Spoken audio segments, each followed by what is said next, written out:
तो अभी अपन ने ये पढ़ लिया, ठीक है, delusional disorder versus schizophrenia. Next page पे आता है तो क्लोज़ापिन की बात करेंगे, ठीक है। सिग्निफिकेंट D4 रिसेप्टर एक्शन है इसका, ठीक है, D4 रिसेप्टर एक्शन है। Most effective antipsychotic drugs, least EPS है इसका, used in TRS treatment resistant schizo. और इसमें क्या होगा ना कि 2 ट्रायल देंगे of different kind of antipsychotic drugs, ठीक है, डिफरेंट है 2 ट्रायल, एक AP तो एक टिपिकल, एक एटिपिकल, ठीक है, उसके बाद अपन देंगे ये। और इसमें D4 रिसेप्टर एक्शन हो गया। फिर ऊपर के fact, cariprazine means works on D3 receptor, D2 पे तो ठीक है, पहले के कुछ थे। D4 पे ये आ गया क्लोज़ापिन। फिर SSRI इंक्रीजेस सेरोटोनिन, ठीक है, in the brain, therefore first line treatment for depression. Most commonly SSRI देते, तो ऐसे थियोरेटिकली माओ इनिबिटर है प्रीफर्ड, बट ऐसे कॉमनली SSRI देंगे डिप्रेशन के लिए, ठीक है। SSRI में वही पारोक्सेटिन, फ्लोजेटिन, पारोक्सेटिन जो है पार, ठीक है, बहुत अपार इसके साइड इफेक्ट है, पारोक्सेटिन के अपार साइड इफेक्ट, तो मतलब कि विड्रॉल सिम्टम्स बहुत ज़्यादा होंगे इसमें। और fluoxetine has the least withdrawal symptoms. Cariprazine works on D3 receptor, ठीक है। फिर साइड इफेक्ट आते हैं क्लोज़ापिन के, तो sedation, weight gain, dyslipidaemia, hyperglycaemia, ये सब मैक्सिमम है क्लोज़ापिन में, ठीक है, जो मेटाबॉलिक साइड इफेक्ट्स है, ठीक है। फिर सायोलोरिया होगा, ठीक है, वेट पिलो सिंड्रोम बोलेंगे, वेट पिलो शायद हो सकता है, या मतलब हाँ, इंक्रीज सलाइवेशन है और रिड्यूस सीजर थ्रेशोल्ड है, ठीक है, इजीली सीजर आएंगे। और it is a dose dependent, जितना ज़्यादा डोज देंगे क्लोज़ापिन का उतना इजीली सीजर्स आएंगे। एक ग्रेनुलोसाइटोसिस है, ठीक है, तो myocarditis, agranulocytosis, these both are life threatening. अब जो एक ग्रेनुलोसाइटोसिस है उसका अपन ब्लड टेस्ट करेंगे, मॉनिटरिंग करेंगे, तो फर्स्ट 6 मंथ में वीकली देना है, ठीक है। तो जो मॉनिटरिंग है तो पहले 6 मंथ में अपन वीकली देंगे, ठीक है, फर्स्ट 6 मंथ्स वीकली, ठीक है, हर वीक अपन को मॉनिटर करना है, बाद में हर 2 वीक में एक बार करना है, ठीक है। आफ्टर 6 मंथ फोर्टनाइटली करना है, और आफ्टर 1 ईयर मंथली करना है, ठीक है, आफ्टर 1 ईयर मंथली अपने को ब्लड टेस्ट करना है, ठीक है। और antipsychotic drugs act on the mesolimbic pathway, mesolimbic pathway, तो फिर जो पॉजिटिव सिम्टम्स हैं वो कम हो जाएंगे, ठीक है, डिल्यूजन, हेलुसिनेशंस, स्किज़ो, ये क्वेश्चन बैंक का क्वेश्चन है। 4 डोपामिनर्जिक पाथवेज है which are responsible for EPS, ठीक है, ये कहीं ना कहीं पढ़ा है बट देख लेते हैं, ठीक है। तो जो मीजोलिम्बिक है वो तो अपना पॉजिटिव सिम्टम्स के लिए रिस्पॉन्सिबल है। फिर जो मीजोकॉर्टिकल, ठीक है, तो वो नेगेटिव के लिए, ठीक है। डोपामिनर्जिक मतलब कि डोपामिन पाथवे जो रिलेटेड है EPS से। और tuberoinfundibular regulates the prolactin levels, ठीक है। फिर नाइग्रोस्ट्रिएटल, तो एक्स्ट्रा पिरामिडल सिम्टम इससे होगा, ठीक है, नाइग्रोस्ट्रिएटल से EPS होता है। ट्यूबर इन्फंडिबुलर प्रोलैक्टिन करेगा, मतलब कि अगर ट्यूबर इन्फंडिबुलर कुछ ब्लॉक्ड है, कुछ तो है, तो फिर हाइपर प्रोलैक्टिनीमिया ऐसा कुछ तो होता है, ये ट्यूबर इन्फंडिबुलर है। और EPS वाला याद रखना है, दैट इज़ नाइग्रोस्ट्रिएटल, ठीक है। नाइगरा को ज़्यादा अपने को होगा, ठीक है, EPS, तो ये हो गया। फिर ये अपने EPS, ठीक है, एक्स्ट्रा पिरामिडल सिम्टम्स में कौन से, तो एक्यूट, क्रॉनिक और लीथल, ठीक है। एक्यूट, क्रॉनिक, लीथल, ये 3 उसमें आएगा बेस्ड ऑन कितने टाइम पे हो रहा है, ठीक है, जिसका BTR में शायद एडप्ट निमोनिक था। तो यहाँ पे क्या है कि एक्यूट डिस्टोनिया होगा और अकाथीसिया, ठीक है, एक्यूट के अंदर एक्यूट डिस्टोनिया और अकाथीसिया, ठीक है। तो अकाथीसिया जो है it is the most common EPS, occurs with in 1 to 2 weeks of antipsychotic exposure, ठीक है, 1 से 2 वीक के बीच में हो जाएगा ये, ठीक है। और इनर रेस्टलेसनेस होगा, और इतना ज़्यादा रेस्टलेसनेस हो सकता है कि there can be increase risk of suicide. फिर लोअर लिम्ब मूवमेंट कम है, ठीक है, that is increased motor movement, sorry उल्टा बोला मैं, there would be increased lower limb movement, ठीक है, और इंक्रीज्ड मोटर मूवमेंट। और DOC में यहाँ पे प्रोप्रानोनॉल देंगे, बीटा ब्लॉकर, अदर में BZD और ट्राईहेक्सीफेनिडिल। तो अकाथीसिया का DOC प्रोप्रानोनॉल, ठीक है। फिर एक neuroleptic malignant syndrome, dantrolene sodium देंगे वहाँ पे। एक्यूट मेनिया में एंटीसाइकोटिक्स, और उसका DOC ऑफ RCD इज़ वाल्प्रोएट या डाईवाल्प्रोएट, ठीक है। RCD शायद रेजिस्टेंट कंबाइंड डिप्रेशन, नहीं कुछ तो है, RCD ऐसा लिखा है बस, ठीक है। एक्यूट मेनिया में एंटीसाइकोटिक्स है, हाँ। RCD is rapid cyclic disorder, जो 2-3 पेज बाद है, ठीक है, 7th नंबर के पेज पे दिया है, सॉरी 9th नंबर के पेज में स्टार्टिंग में, ठीक है। तो रैपिड साइक्लिंग डिसऑर्डर है, उसमें वाल्प्रोएट या डाईवाल्प्रोएट देंगे। और अपन एक्यूट डिस्टोनिया पढ़ते हैं, फिर एक्यूट डिस्टोनिया आएगा, ठीक है। तो एक्यूट डिस्टोनिया मतलब कि ग्रुप ऑफ मसल्स, ठीक है, कॉन्ट्रैक्टिंग लीडिंग टू लाइक कौन से डिस्टोनिया होंगे एक्यूट में, तो एक ऑक्यूलोगायरिस हो गया, ऑक्यूलोगायरिक, ठीक है, ऑक्यूलोगायरिक क्राइसिस मतलब कि सीधा अपना अपवर्ड रोलिंग ऑफ आइज ऊपर के ऊपर जाएंगे, अपवर्ड रोलिंग, ठीक है, ऑक्यूलोगायरिक। फिर अपना ट्रंकल डिस्टोनिया, ओरोलिंगुअल डिस्टोनिया, नेक डिस्टोनिया, लिम्ब डिस्टोनिया, ठीक है, लैरिंजल डिस्टोनिया, गला बंद हो गया, ट्रंकल, तो ये सब हो गया, ठीक है। डिस्टोनिया में ओक्यूलोगैरिक फेमस है, बाकी ट्रंकल, लैरिंजल, ओरोलिंगुअल, लिम्ब, नेक, और इसमें ट्रीटमेंट में एंटीकोलिनर्जिक्स देंगे, मतलब वही कोलिनर्जिक तो ज़्यादा कॉन्ट्रैक्टिबिलिटी करता है, ठीक है, वही एसिटाइल कोलिन, तो अपन इसको रिलैक्स करना है ना, तो इंजेक्टेबल एंटीकोलिनर्जिक देंगे या एंटी हिस्टामिनिक्स, एग्जाम्पल प्रोमिथाजिन देंगे, क्वेश्चन है ये, ठीक है। क्यू बैंक का प्रोमिथाजिन दे सकते हैं एक्यूट डिस्टोनिया में। फिर स्लीप ऑनसेट इंसोम्निया में फेलियर ऑफ एंजाइटी डिसऑर्डर है, not melancholia. Sleep onset insomnia is equal to feature of anxiety disorder, ठीक है, स्लीप ऑनसेट इंसोम्निया। तो यही है कि स्लीप ऑनसेट है, नींद लग रही आएगी फिर आती नहीं है, वो शायद यही होगा, ठीक है। Sleep onset insomnia, feature of anxiety disorder. फिर एक्यूट में तो हो गया अपना, एक्यूट में अब क्रॉनिक पे आते हैं, क्रॉनिक ईपीएस। तो टार्डिव डिस्काइनेजिया एंड डिस्टोनिया, ठीक है, मतलब टार्डिव मतलब कि कोई भी इन्वॉलंटरी मूवमेंट्स है, तो डिस्काइनेजिया का मतलब क्या है, डिस्काइनेजिया मतलब इन्वॉलंटरी मूवमेंट, तो वही एक्यूट डिस्टोनिया है, और यहाँ पे क्रॉनिक डिस्टोनिया, तो टार्डिव डिस्काइनेजिया और डिस्टोनिया, ठीक है, कभी भी हो रहा है ऐसा कुछ है। टार्डिव मतलब क्रॉनिक, और डिस्काइनेसिया मतलब इन्वॉलंटरी मूवमेंट, तो क्रॉनिक इन्वॉलंटरी मूवमेंट्स। और इसके अंदर टार्डिव के अंदर रैबिट सिंड्रोम होगा, दैट इज फेस के अराउंड पेरीओरल ट्यूमर्स, ठीक है, पेरीओरल ट्यूमर्स, रैबिट सिंड्रोम। और ट्रीटमेंट में इसमें क्रॉनिक ईपीएस में याद रखना है वेलबेनाजीन देना है, ठीक है, तो वेलबेनाजीन, टेट्राबेलाजीन, ड्यू टेट्राबेलाजीन, ठीक है, ये सब वीमेट 2 इनिबिटर, वीमेट मतलब वेसिकुलर मोनोमाइन ट्रांसपोर्टर। फिर क्रॉनिक आ गया, ठीक है, ओक्यूलोगैरिस हो गया अपना, और लीथल ईपीएस पे आता है, ठीक है। तो जो लीथल ईपीएस है उसके अंदर क्या है, एक्यूट लैरिंजल डिस्टोनिया है, which is a rare symptom, ठीक है, और न्यूरोलेप्टिक मैलिग्नेंट सिंड्रोम इसके अंदर आएगा, एनएमएस, ठीक है। और लीथल है तो ट्रायड का fever, delirium, lead pipe rigidity, एकदम लेड पाइप की तरह रिजिडिटी हो जाएगा। टेस्ट क्या क्या देंगे इसमें, तो इंक्रीज टोटल डब्ल्यूबीसी, सीपी के ज़्यादा बढ़ जाएगा, क्रिएटिनिन फॉस्फोकाइनेस, और मायोग्लोबिनूरिया बढ़ जाएगा, तो इट वुड मतलब इसका मतलब कि रीनल फेलियर हो गया, ठीक है। Most common myoglobinuria is the most common cause of death in the NMS. DOC is dantrolene sodium, but इसका निमोनिक है बेड, BADE, ठीक है, तो बी और A that is bromocriptine, amantadine, dantrolene, और ई से आएगा ECD, ये 4 चीज़ें दे सकते हैं एनएमएस के अंदर। Acute laryngeal dystonia which is a rare symptom, ठीक है, acute laryngeal dystonia which is a rare symptom, ठीक है। फिर आता है अपने मूड डिसऑर्डर पे। डिप्रेशन में क्या होगा कि अगर टिपिकल डिप्रेशन की बात कर रहे हैं तो EMI is the core symptom, ठीक है। कोर सिम्टम जो EMI है उसमें से कोई भी 2 आउट ऑफ 3 प्रेजेंट होने चाहिए। EMI मतलब कि रिड्यूस्ड एनर्जी, M मतलब रिड्यूस मूड, I मतलब reduce interest, that is anhedonia, ठीक है। तो EMI हो गया, 2 प्रेजेंट होने चाहिए इसमें से। फिर जो अदर सिम्टम है, ठीक है, वो क्या क्या है, तो जो CK कैप्स वाला था, CK कैप्स वो सब है कि स्लीप है, फिर एपेटाइट है, ठीक है, फिर कंसंट्रेशन इश्यूज़ हैं, फिर साइकोमोटर चेंजेस, ठीक है, जो सीगे कैप्स, तो लास्ट का P और है, psychomotor changes, suicidal ideas, pathological guilt, ठीक है, पैथोलॉजिकल गिल्ट, फिर स्लीप कंसंट्रेशन इश्यूज़, और ये हो गया। और डायग्नोसिस ऑफ डिप्रेशन क्या आता है कि ग्रेटर देन 2 वीक्स और equal to 2 weeks of 5 of 9 symptoms, ठीक है, ये जो 9 सिम्टम पढ़े अपन ने, तो दो तो EMI वाले हो गए, और बाकी अपने कितने और 3 होने चाहिए, ठीक है, कोई भी 3 होने चाहिए, बाकी 6 में से 3 होने चाहिए, और 2 वीक काफ़ी है अकॉर्डिंग टू DSM, ठीक है, ग्रेटर देन 2 वीक्स, 2 हफ्ते काफ़ी है। और इसमें Beck's cognitive triad, hopelessness, helplessness, worthlessness, ठीक है। फिर एमिल क्रेपलिन ने टर्म दिया था साइकोसिस, गुड प्रोग्नोसिस, बैड प्रोग्नोसिस, ठीक है। गुड प्रोग्नोसिस मतलब कि मैनिक डिप्रेसिव साइकोसिस है, एक BPD बाइपोलर, ठीक है, और बैड प्रोग्नोसिस मतलब कि डिमेंशिया प्रीकॉक्स, शिज़ो, क्रॉनिक कॉग्निटिव डिक्लाइन कंटिन्यूस है, ठीक है, नीचे दिया वो पढ़ लिया। मेलनकोलिया मतलब डार्क मूड ऑफ डिप्रेशन, एक endogenous depression, no stresses present, तो भी अपने को ख़राब लगता है, कभी कभी अंदर से ऐसा लगता है ना कि कुछ अच्छा नहीं हो रहा है, बट कुछ ख़राब भी नहीं हो रहा है, वो मेलनकोलिया है। क्लिनिकल फीचर्स में increased anhedonia, weight loss, early morning awakening, ठीक है, terminal insomnia, guilt over trivial events. फिर जो ओल्डर एंटी डिप्रेसेंट है, ठीक है, जैसे कि MAO inhibitor not use today due to dietary restriction, side effects, वो सब, ठीक है, लिखा है लेकिन कि माओ इसका प्रीफर्ड ओवर SSRI, बट नहीं देते आजकल, SSRI ही देते हैं। TCS जो है that works on multiple receptor, इसलिए यूज़ नहीं होते, ठीक है, साइड इफेक्ट बढ़ाएंगे।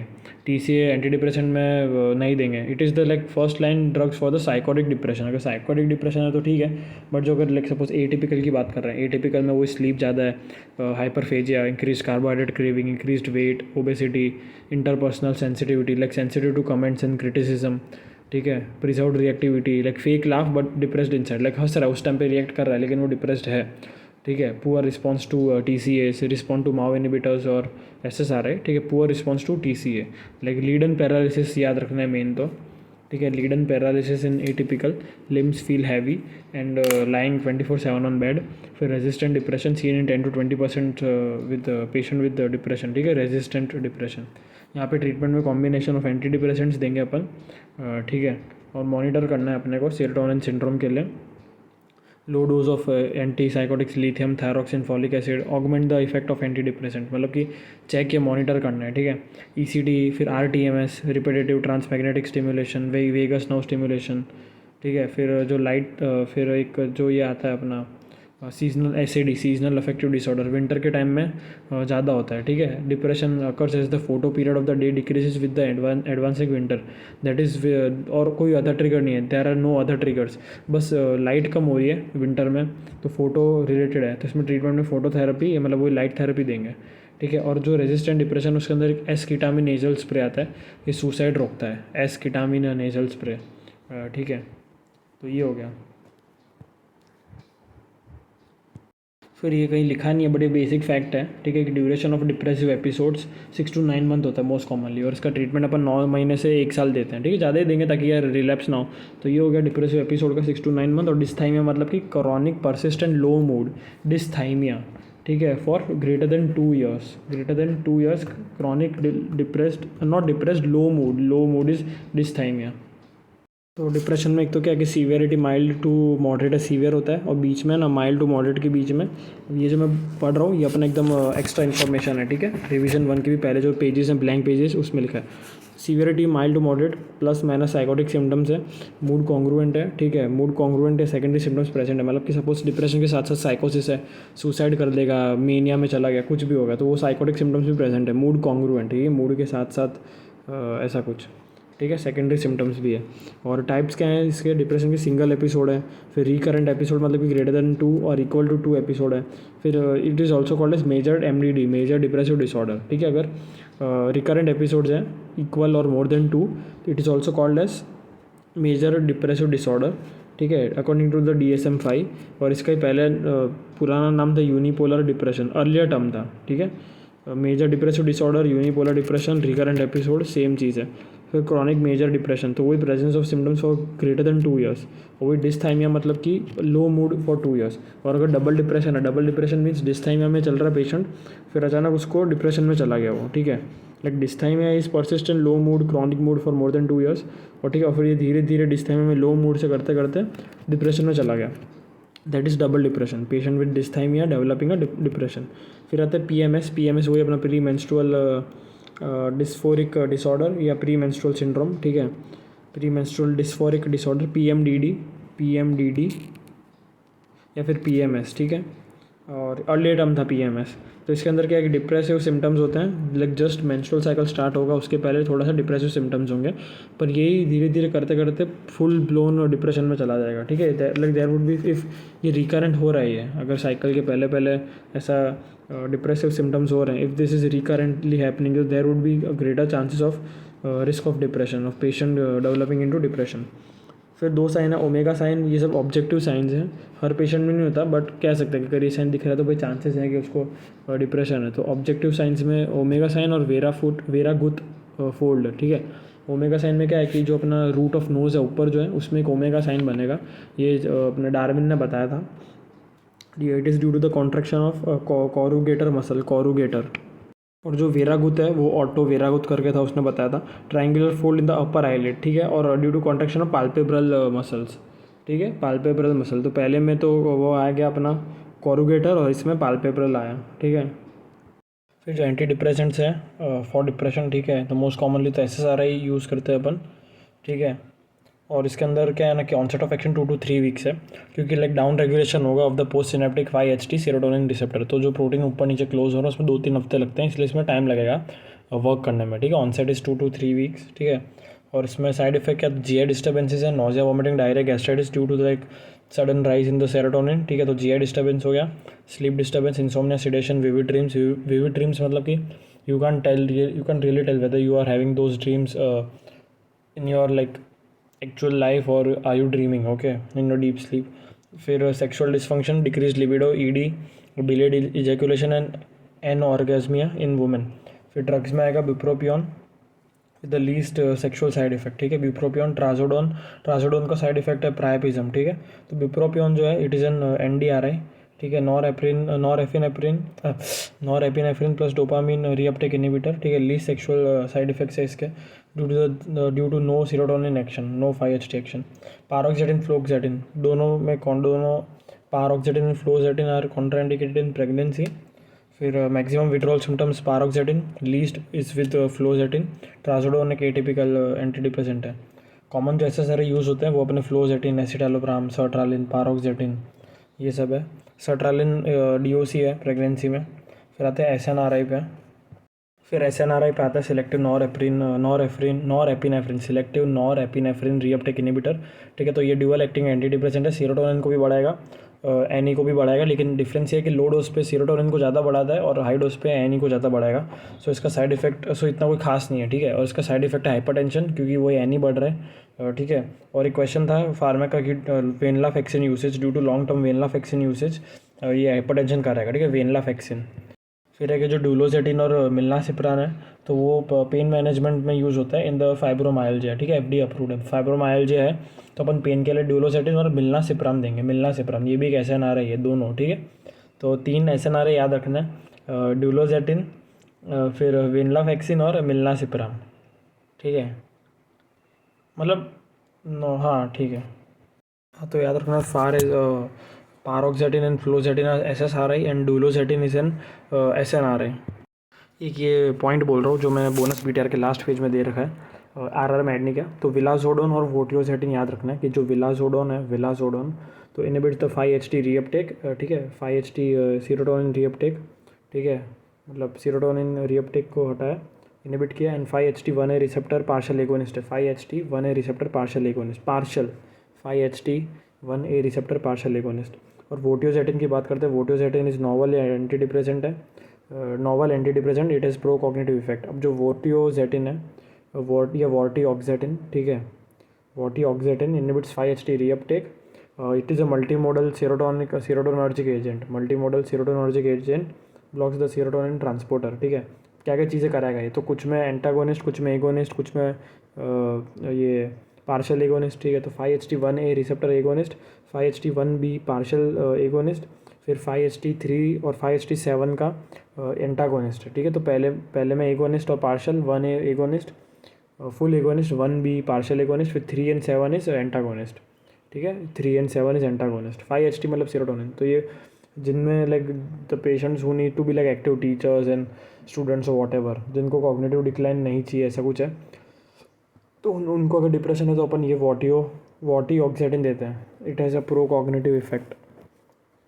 तो अब मैं बीच बीच में जो भी पॉइंट्स बोलूँगा, ठीक है, तो मेरे पास टाइम नहीं कि मैं एडिशन 8 का पॉइंट इसमें एडिशन 6.5 में डालूँ, जो इतना इंपॉर्टेंट नहीं है। तो बस यही ऑडियो क्लिप में ही सुनना है, कहीं नोट्स पे लिखा नहीं है, ठीक है। या फिर वो BTR में ऑलरेडी दिया होगा, इसलिए मैं इसमें ऐड नहीं कर रहा हूँ ये नोट्स के अंदर 6.5 वाले में, ठीक है।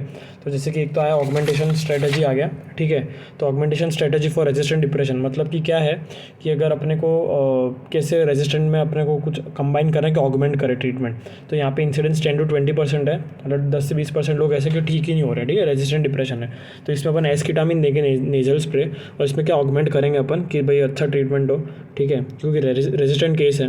तो यहाँ पे अपन जो एंटी डिप्रेसेंट है, ठीक है, तो उसको अपन एक दूसरे लो डोज के साथ करेंगे, ठीक है। जो कौन से ड्रग्स है, तो जो भी लाइक सपोज वापस बोलता हूँ कि एक एंटी डिप्रेसेंट लिया and then we would combine with low dose of 4 drugs. कौन से 4 है, तो anti psychotics, lithium, thyroxine, folic acid, ठीक है, ALTF याद रखना है। तो जो भी एंटी डिप्रेसेंट है उसके साथ अपन लो डोज में एंटी साइकोटिक देंगे, या लिथियम या थायरोक्सिन या फॉलिक एसिड, ठीक है। या फिर अपन कोई भी एक डिप्रेशन लिया, एंटी डिप्रेशन लिया अपन ने, और फिर उसको उसके साथ सोमेट्रिक ट्रीटमेंट किया। सोमेट्रिक ट्रीटमेंट मतलब कि RTMS, रिपीटेटिव ट्रांसमैग्नेटिक स्टिमुलेशन, या फिर ECT। तो ये तरीके से अपन ऑगमेंट कर रहे हैं। फिर सेरोटोनिन सिंड्रोम आ गया, ठीक है। ईटियोलॉजी में भी कोई एंटी डिप्रेसेंट है, साथ साथ में अपन ने उसके सेरोटोनिन लेवल बढ़ा दिए, ठीक है। एग्जांपल ट्रामाडोल हो गया, जो एक सेरोटोनिन लेवल बढ़ाएगा। तो already we gave anti depressant with a drug that increases serotonin levels. Okay, so serotonin बहुत हो जाएगा, तो वही फीचर में वही कि डिलीरियम कराएगा, ठीक है, acute altered sensorium, autonomic dysfunction, brisk deep tendon reflexes, increase planter response, माइक्लोनस GLONASS. Treatment में सिप्रोहेप्टाडिन देंगे, सिप्रोहेप्टाडिन, ठीक है। और वही हो गया। फिर अगर नॉन फार्माकोलॉजिक ट्रीटमेंट या मैनेजमेंट ऑफ डिप्रेशन की बात करें, दो चीज़ें आएंगी। ईसीटी जो मतलब अब मॉडिफाइड है, ठीक है, पहले उसका ओल्डर नेम शॉक थेरेपी था और ईसीटी था, अब मॉडिफाइड ईसीटी नाम हो गया, ठीक है। और आएगा आरटीएमएस, रिपीटेटिव ट्रांसमैग्नेटिक स्टिम्युलेशन, ठीक है। और एक और आता है वेगस नर्व स्टिम्युलेशन, फोटोथेरेपी। तो ये 4 चीज़ें हो गई है, ठीक है। और ये भी सिर्फ ऑडियो क्लिप में ही है, मैं और कहीं नहीं बोलूँगा, ठीक है। तो ईसीडी में क्या है कि only acceptable form of ECD है। शॉर्ट एक्टिंग में क्या करेंगे अपन, मतलब शॉर्ट एक्टिंग है, एनेस्थेटिक एजेंट देंगे, लाइक मीथोहेक्सिडाल इज द डीओसी, ठीक है। मीथोहेक्सिडाल, ये रेड फॉन्ट में लिखा है, मीथोहेक्सिडाल, ठीक है। मसल रिलैक्सेंट देंगे, succinyl choline like drugs. Advantage क्या, मॉनिटरिंग हो सकती है और ऑर्थोपेडिक कॉम्प्लिकेशन कम है। इलेक्ट्रोड प्लेसमेंट में अपन बाय फ्रंटो टेम्पोरल, ठीक है, जो ट्रेकस अपना जो कान का वो जो एक ट्रेकस, ठीक है। तो यहाँ से अपन एक आई का जो लेटरल कैंथस है, ठीक है, वहाँ पे लाइन जॉइन करेंगे और उसका जो मिड पॉइंट है उसके 2 से 4 सेंटीमीटर अबाव देंगे अपन, ठीक है। और इंडिकेशन में severe mood disorder, increase suicide risk, NMS, catatonia, resistant seizures, parkinsonism rarely कराएगा ये, ठीक है। सीजर और पार्किंसोनिज्म रेयरली है। साइड इफेक्ट में बॉडी एक, headache, amnesia, retrograde more than anterograde. फिर कॉन्ट्राइंडिकेशन में माइनर और आईसीटी, ठीक है। अगर आईसीटी इंट्राक्रेनियल टेंशन ज़्यादा है तो नहीं देना है, ऐसा नहीं कह रही एकदम strictly, but relative contraindicated. Minor में भी नहीं दे रहा। साइड इफेक्ट में भी कभी कभी बॉडी एक, हेडेक हो गया, एमनेजिया में भी रेट्रोगेट मोर देन एंटेरोगेट। तो ये हो गया। फिर आते हैं आरटीएमएस पे, रिपीटेटिव ट्रांसमैग्नेटिक स्टिम्युलेशन। तो इसमें क्या होगा, मेथड ऑफ एक्शन इस 8 और एच शेपेड कॉइल होता है। तो जब भी पता है कॉइल के अराउंड एक करंट पास होता है तो इलेक्ट्रोमैग्नेटिक वेव प्रोड्यूस होती है, तो ये होगी, तो ये ब्रेन टिश्यू को स्टिमुलेट करेंगे।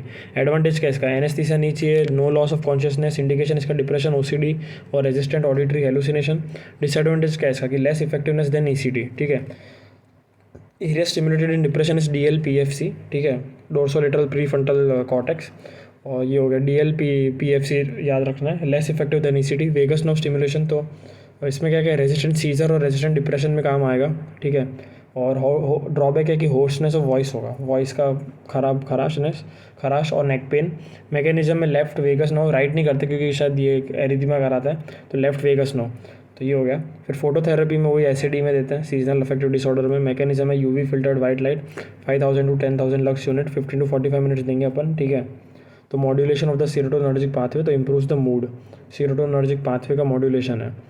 साइकोलॉजिकल ट्रीटमेंट में सीबीटी, आईपीटी, एसएफटी, साइकोडायनेमिक जो लंबा चलता है टाइम में।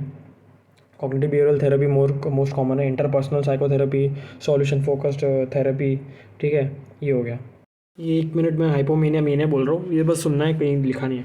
तो क्या है कि हाइपोमीनिया मतलब कि माइल्ड सीवियरिटी है, मेनिया मतलब moderate to severe. Psychotic symptoms नहीं है हाइपोमीनिया में, एडमिशन नहीं होगा, हॉस्पिटल एडमिशन, और साइकोटिक सिम्टम्स नहीं है हाइपोमीनिया में।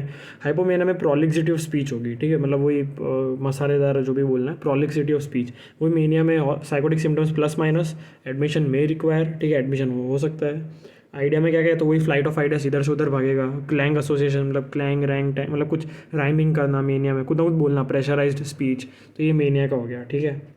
और साइक्लोथाइमिया मतलब क्या होता है, परसिस्टेंट मूड डिसऑर्डर, लो मूड प्लस हाइपोमीनिया। डिस्थाइमिया तो मतलब कम ही है, ठीक है, लो मूड है। साइक्लोथाइमिया मतलब कि हाइपोमीनिया प्लस लो मूड, ठीक है ना, that last more than 2 years। तो ये हो गया अपना। अब 2 चीज़ें बोल रहा हूँ, ठीक है, पैराडॉक्सिकल सुसाइड और non suicidal self injurious behaviour. सुनना है, लिखा नहीं है, ठीक है।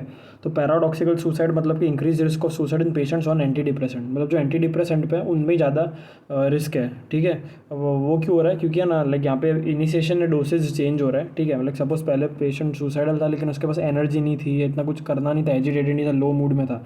अब जैसे एंटी डिप्रेसेंट पे डाला अपन ने, मतलब पेशेंट ऑलरेडी एंटी डिप्रेसेंट पे, ठीक है ना, तो फिर अब कोई सुसाइडल पे, कोई एंटी डिप्रेसेंट पे, ठीक है, तो अचानक उसके पास एनर्जी आ गई, एजिटेशन आ गया और सुसाइडल आइडिएशंस आ गए कि आइडिया आ गया, वो मतलब डिप्रेशन में था, ठीक है, एंटी डिप्रेसेंट डाला अपन ने, तो अचानक उसमें एनर्जी आ गई कि हाँ कैसे अब मुझे ये काम को ख़त्म करना है। पहले तो उसे सोचता था, ठीक है, सुसाइड का, अब उसको करना कैसे वो उसको दिमाग में आ गया, ठीक है। Increase risk of suicide in patients on anti depressant.